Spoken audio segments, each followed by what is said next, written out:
नमस्कार, बहुत बहुत स्वागत है आपका हमारे खास कार्यक्रम में। मैं हूँ आपके साथ राजश्री धवाइत। जी हाँ, महिलाएं आज कदम से कदम बढ़ाकर हर क्षेत्र में नाम रोशन कर रही हैं। ऐसा कोई भी क्षेत्र नहीं रह गया जहाँ पर महिलाएं नाम रोशन ना कर रही हों। ऐसी ही महिलाओं से हम बात करेंगे, उनके जीवन के बारे में जानेंगे, कैसे उन्होंने शुरुआत की और आज जिस मुकाम पर है उसके पीछे क्या कुछ खास रहा, ये भी हम उनसे जानेंगे। क्योंकि माँ जो घर की जिम्मेदारियां भी संभालती हैं और आज अपने क्षेत्र में बेहतर कर रही हैं, उन्नति के पथ पर आगे बढ़ रही हैं, तो कहाँ से उन्हें प्रेरणा मिलती है? क्योंकि वो खुद भी लोगों के लिए रोल मॉडल है कहीं ना कहीं। इसी के बीच हमारे साथ खास मेहमान भी जुड़ी हुई हैं। रायपुर एआईजी चंचल तिवारी जी हमारे साथ जुड़ी हैं, उनसे बातचीत कर लेते हैं। मैम, बहुत बहुत स्वागत है आपका एशियन न्यूज़ पर और समय देने के लिए बहुत बहुत शुक्रिया मैम। नमस्कार राजश्री जी। जी मैम, सबसे पहले तो आप लोगों के बीच एक रोल मॉडल हैं। जिस क्षेत्र में आप काम कर रही हैं वहाँ पे बहुत सारे पुरुष भी हैं जो कंधे से कंधा मिलाकर जिनके साथ आप काम करती हुई नजर आ रही हैं। सबसे पहले तो मैं आपसे यही जानना चाहूँगी कि पुलिस विभाग में नौकरी करना कितना बड़ा टास्क है, कैसे आपने शुरुआत की, कहाँ से आपको प्रेरणा मिली? यूनिफॉर्म का जो आकर्षण है वो तो हमेशा से सभी को रहता है, मुझे लगता है। जब मैं छोटी थी तो एक सीरियल आता था उड़ान, वो मेरे को बहुत ज़्यादा उसके बारे में याद नहीं है, पर जब भी वो आता था मेरी मम्मी बस ये दिखाती थी कि देखो वो छोटी सी बच्ची एक दिन पुलिस ऑफिसर बनेगी। स्टोरी तो मुझे कुछ याद नहीं है, दैट टाइम आई वाज बहुत छोटी थी मैं, पर उसको देख के मोटिवेशन मिलता था कि मैं भी कुछ समाज के लिए ऐसा करूं। और उसी परिप्रेक्ष्य में हम पढ़ाई करते रहे और बहुत सारे एग्ज़ाम दिलाए। इसके पहले मैं असिस्टेंट प्रोफेसर थी, उसके बाद मेरा पीएससी 13 में सिलेक्शन हुआ और मैंने डीएसपी ज्वाइन किया। और नो डाउट हर स्टेज में मेरे को मेल मेंबर का भी हमेशा सहयोग मिला। मेरी मम्मी हम सबकी रोल मॉडल रहती ही हैं, सबकी मम्मियाँ रहती हैं, पर साथ में मेरे पापा जी ने भी पूरा मुझे पढ़ाई में सहयोग किया, मेरे ब्रदर ने सहयोग किया और आज मैं जॉब में हूँ तो मेरे हस्बैंड का भी सहयोग मिलता है, मेरे ऑफिसर्स का भी सहयोग मिलता है। और एज अ पुलिस ऑफिसर मैं कहना चाहूँगी कि पुलिस का job no doubt tough task है उसको क्लियर करना, पर उसको करने के बाद जो शांति, जो खुशी मिलती है वो भी बहुत बहुत अच्छा महसूस कराती है। जब हमारे पास कोई विक्टिम आता है और हम उसकी बात को सुन के जो भी हमसे हो पाता है अधिकतम उनका मदद करते हैं नियमानुसार, तो वो एक सेटिस्फैक्शन देता है। तो मैं चूँकि अदर जॉब में भी रही हूँ पहले, इसलिए मुझे ये बोलने में कतई संकोच नहीं हो रहा है कि पुलिस विभाग के जॉब में मुझे जॉब सेटिस्फैक्शन बहुत ज़्यादा मिलता है। जी, देखिए मैम, शुरुआत तो आपने कहीं ना कहीं से की होगी। मतलब शुरुआती तौर में अगर हम देखें तो कैसे आपने शुरू किया, आपकी स्कूलिंग कहाँ से हुई और उसके बाद कॉलेज भी आपने किया होगा? मेरी स्कूलिंग, चूँकि मेरे पापा जी गवर्नमेंट जॉब में थे, मेरे पापा जी डॉक्टर हैं, तो उनका ट्रांसफ़र होता रहता था, तो हम अलग अलग जगह पर अपनी स्टडी किए। इस वजह से हम लोग का स्कूल जनरली हम लोग गवर्नमेंट स्कूल में पढ़े। प्राइमरी स्कूल मैंने सरस्वती शिशु मंदिर से किया अलग अलग जगह पर। उसके बाद सारंगगढ़ में मैंने गवर्नमेंट स्कूल से अपना हायर एजुकेशन किया और कॉलेज के लिए मुझे हम लोग बिलासपुर आ गए और बिलासपुर में गवर्नमेंट साइंस कॉलेज और सीएमडी कॉलेज में मेरा ग्रेजुएशन पोस्ट ग्रेजुएशन हुआ।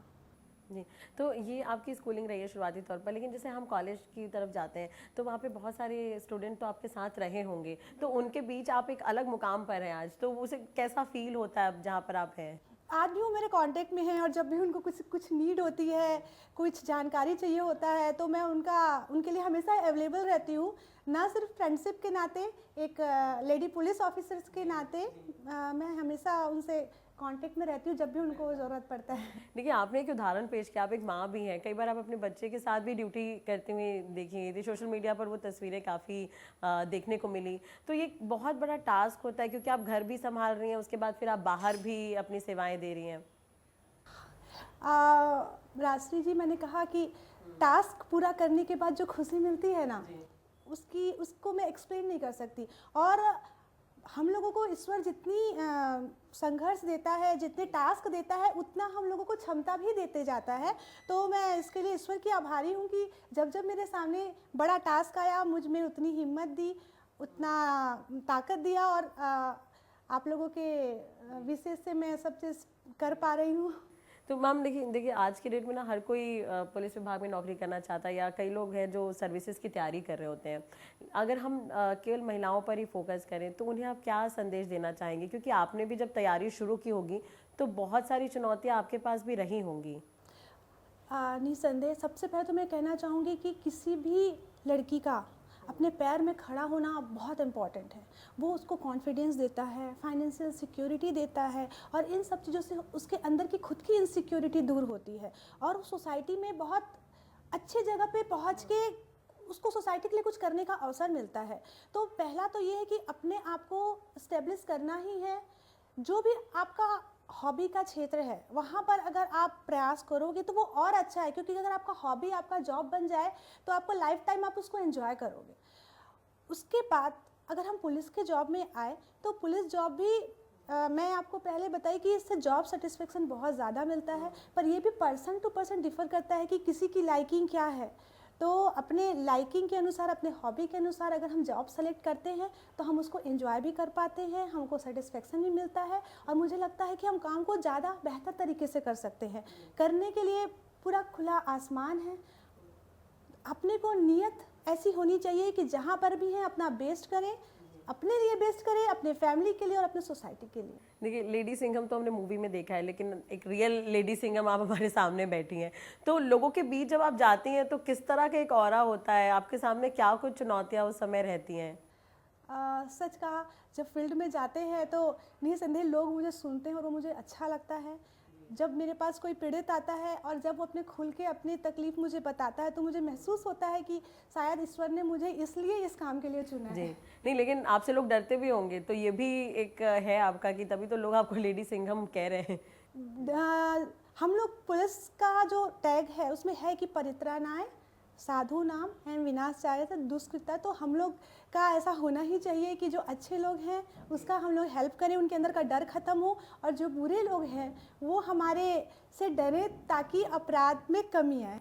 बिल्कुल मैम, लेकिन देखिए, अब अगर मैं बोलूँ महिलाओं की जो स्थिति है, पहले महिलाओं की स्थिति जो आप देखती होंगी जब शायद आप छोटी रही होंगी, अब में कितना बदलाव आप देखती हैं? बहुत ज़्यादा बदलाव आया है, क्योंकि हम जस्ट एक जनरेशन पहले जाएंगे तो वहाँ पर गिनी चुनी महिलाएं ही जॉब में आती थी, और वो भी जॉब बहुत मतलब ऐसा माना जाता था कि टीचर महिलाओं के लिए अच्छा है, ऐसा मान लिया जाता था कि ये इस जगह पे जाएंगी तो अच्छा काम कर पाएंगी।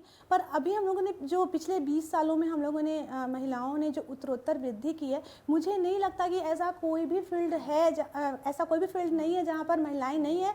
और ना सिर्फ महिलाएं हैं, वे अपना प्रेजेंस दिखा रही हैं, उतने अच्छे से वर्क कर रही हैं। तो ये नो डाउट हम सबके लिए बहुत अच्छी बात है। ये काफ़ी चेंजेस है, लेकिन एजुकेशन को आप कितना ज़रूरी मानती हैं और परिवार का सपोर्ट कितना ज़रूरी है एक लड़की को? बिल्कुल, एजुकेशन तो नींव है किसी की शुरुआत की। एजुकेशन का मतलब सिर्फ ये नहीं है कि आपने कितना परसेंट लाया किसी एग्ज़ाम में। एजुकेशन का मतलब है आपने अपने अंदर को कितना ट्रांसफॉर्म किया, और जो भी एजुकेशन आप ले रहे हैं उस एजुकेशन से अपने अंदर में और अपने सोसाइटी में आप क्या परिवर्तन ला रहे हैं, वो एजुकेशन की वैल्यू है। बहुत सारे लोग जैसा मैंने देखा कि परसेंटेज के पीछे करते हैं कि किसका कितना परसेंट आया। मुझे लगता है कि परसेंटेज से ज़्यादा हम एक हेल्दी और हैप्पी लाइफ को टारगेट करके एजुकेशन को करें तो वो ज़्यादा हम सबके लिए बेहतर है। और आपने जो दूसरा प्रश्न किया कि फैमिली सपोर्ट, सच में महिलाओं को फैमिली सपोर्ट की बहुत ज़्यादा ज़रूरत पड़ती है। इमोशनल नीड सबसे ज़्यादा ज़रूरत पड़ती है, उसके बाद तो बाकी सब चीज़ें हो जाती हैं। और मैं उसके लिए थैंक यू कहती हूँ ईश्वर को कि मुझे मेरे फैमिली से सपोर्ट मिला, शायद इसलिए मैं यहाँ पर हूँ। और ये मैसेज उनके लिए भी है, क्योंकि जो माता पिता चाहते हैं उनकी बेटी आगे बढ़े तो उनको सपोर्ट भी करना पड़ेगा कहीं ना कहीं। तो आप उनके लिए एक उदाहरण ही है कहीं ना कहीं। मैम, लेकिन मेरा एक सवाल ये भी है कि देखिए, आपके पास बहुत सारे टेम्परामेंट है। आप घर पे हैं तो आप माँ भी हैं, तो माँ की ममता है, वहाँ पर परिवार में स्नेह है। दूसरी तरफ जब आप ऑफिस में हैं तो आप गंभीर हैं, कई बार आपको गुस्सा भी आता होगा। तो ये सारी चीज़ें मैनेज कैसे होती हैं? मतलब एक टेम्परामेंट हम कैसे मैनेज करके चलें? मुझे लगता है कि सिर्फ पुलिस ऑफिसर ने हर सभी को, मतलब सभी व्यक्तियों को इमोशनल इंटेलिजेंस होना चाहिए कि कहाँ पे आपका रिएक्शन होना है, कहाँ पे नहीं होना है, और होना है तो कितना होना है। बच्चों के साथ कैसे ट्रीट करना है, फीमेल्स के साथ कैसे ट्रीट करना है, किसी आरोपी के साथ कैसे ट्रीट करना है। तो एक बार जब हम उसको अपने व्यवहार में उतार लेते हैं तो सब चीज़ फिर इजी हो जाता है। तो ये मतलब ये कैसे आपने डेवलप, धीरे धीरे ये डेवलप हुआ होगा? धीरे धीरे सब डेवलप हो जाता है। और पेशेंस, मुझे लगता है कि लाइफ में किसी भी संघर्ष की शुरुआत में पेशेंस बहुत ज़रूरी है। चाहे हम वो पढ़ाई करें, चाहे बिजनेस करें, चाहे कोई जॉब करें, अगर हमारे अंदर में पेशेंस है तो हम सारी चीज़ों को धीरे धीरे अडॉप्ट कर लेते हैं और जो जहाँ पर है वहाँ पर अपना बेस्ट कर सकता है। जी मैम, लेकिन देखिए आप परिवार में जब आप रहती होंगी तो आप एक बार होता है ना कि महिलाओं को हम देखते हैं जब सामाजिक कार्यक्रम में जब महिलाएं होती हैं तो उन्हें उस हिसाब से ढलना होता है, लेकिन जब आप बाहर क्षेत्र में आप काम कर रहे हो, ऑफिस वर्क कर रहे हो, तो उन्हें उस हिसाब से भी ढलना होता है, तो एक चैलेंज होता है कहीं ना कहीं। तो ये चीज़ें कैसे मैनेज होती है और आपका रूटीन क्या कुछ रहता है, ड्यूटी भी, घर में भी, ये तमाम तरह की चीज़ें कैसे हैंडल करती हैं आप? करती हूँ, हो जाता है। सुबह से मेरा बेटे को स्कूल के लिए हमको रेडी करना होता है, जैसे सभी माएँ करती हैं। टिफ़िन तैयार करना, उसका एग्ज़ाम है तो देखना कि कैसा पढ़ रहा है, कैसा कर रहा है। उसके बाद ऑफिस के बाद फिर घर जाएं तो भी बच्चे के लिए तो ये है कि हम क्या कर रहे थे ये हमारा मैटर है, बच्चों को तो उनका टाइम चाहिए, माँ नजर आएगी बिल्कुल। तो कहीं ना कहीं हम लोग मैनेज करने के लिए ये करते हैं कि अपनी खुद की हॉबी को थोड़ा सा अपने को साइड करना पड़ता है और बैलेंस करने के लिए जो बचे हुए टाइम है वो बच्चे को देना ही पड़ता है। बिल्कुल। लेकिन मैम देखिए, करियर के लिए अगर मैं सक्सेस मंत्र आपसे पूछूं तो वो क्या रहा आपका? मतलब क्या चीज़ आपने ठान लिया था कि आपको इसी डिपार्टमेंट में आना है और इसीलिए आपने पढ़ना शुरू किया? एक तो है कि एक मैंने टैग पढ़ा था, जिद करो और दुनिया बदलो। तो हम कोई चीज़ का मन में सोच लेते हैं और उसके बाद उसके प्रति 100% मेहनत करते हैं ना, तो ईश्वर हमको कहीं ना कहीं से उस जगह पे पहुंचा देता है जहाँ पे हमारी ज़रूरत है। पर सबके बेस पे जाएंगे तो इंटेंशन बहुत क्लियर और फोकस्ड होना चाहिए कि हमको करना है, किसके लिए करना है, क्या करना है, तो ईश्वर भी आपकी मदद करता है। मतलब अगर आपने सोच लिया है तो आपको वो मिलेगा ही बिल्कुल, मिलेगा और उसके लिए मेहनत करनी पड़ेगी। बिल्कुल बिल्कुल।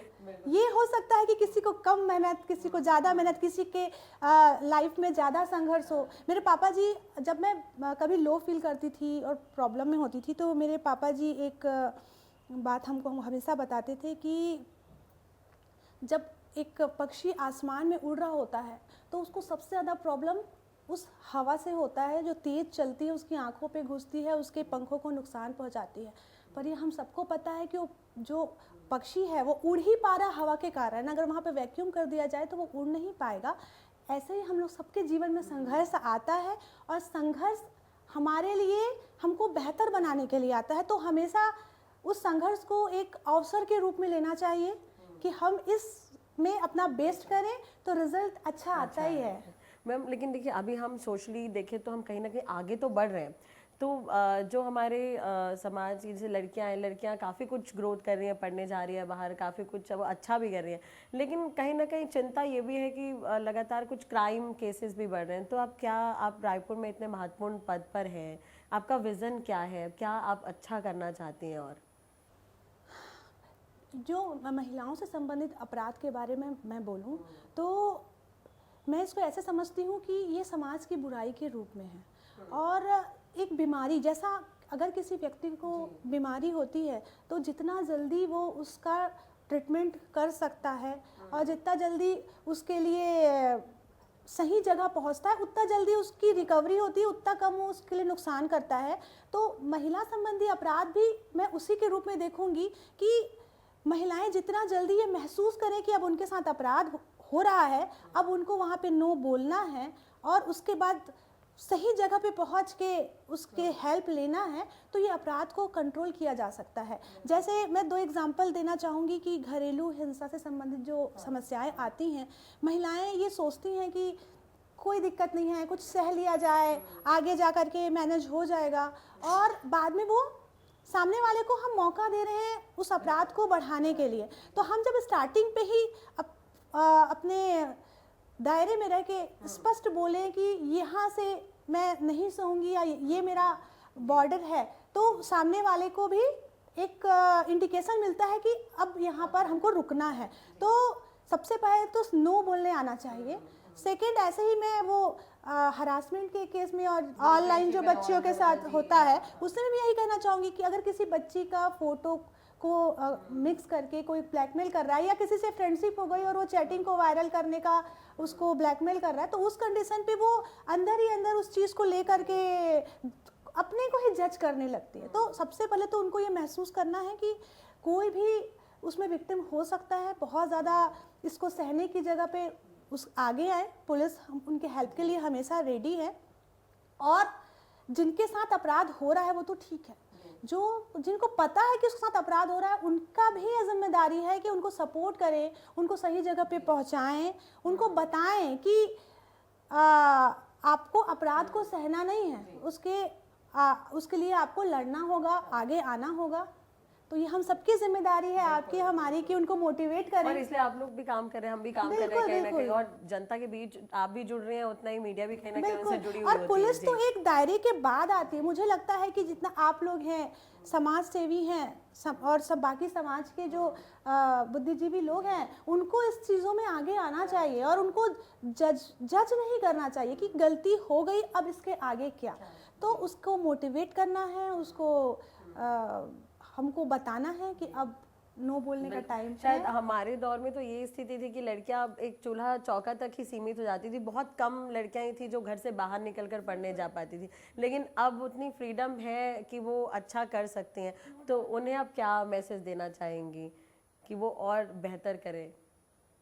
संसाधन तो उन्हें मिल गए हैं क्योंकि, और जहाँ जहाँ पर अगर नहीं मिल पा रहे तो उनके पेरेंट्स से भी यही अपील है कि उन्हें मौका दे अपनी बच्चियों को। मैं उनको यही कहना चाहूँगी कि अपने लाइफ को फोकस्ड रखें, क्योंकि अभी जितनी चीज़ें सोशल मीडिया और दूसरे माध्यमों से अवेलेबल हैं, उतना ज़्यादा डिस्ट्रैक्शन भी है। और जो हमारे लाइफ का गोल्डन टाइम होता है, एक पर्टिकुलर आप लिखेंगे तो 15 ईयर से लेके 30 ईयर तब तक का जो टाइम है, एकदम आपके एजुकेशन का टाइम है, आपके करियर का टाइम है।